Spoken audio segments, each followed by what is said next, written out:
በቀን አንዴም ወይ እንደዚህ የመቀነስ ሂደት አለ ማለት ነው። ስለዚህ አመጋገባችን ላይ ስንመለስ በአንድ ጊዜ እንዴት ነው የምናደርገው? ሌላ ደግሞ ረመዳን ሲመጣ በተለይ ፊዚካል ኤክሰርሳይዝ ስፖርት የሚሰሩ ሰዎች እንቅስቃሴ ማድረግ በረመዳን ወቅት ቀንሰዋል።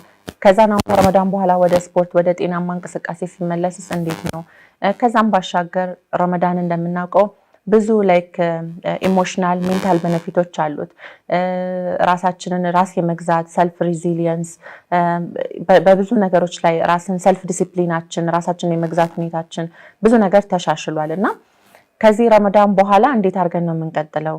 መንፈሳዊ ጥቅሙም አካላዊ ጥቅሙን የሚያገኘን እንዴት አድርገን ነው የምንቀጥለው የሚለውን ደግሞ በተወሰነ መልኩ ያግዛሉ ብለን ያሰብናቸውን ነጥቦች እስቲ እናጋራችሁ።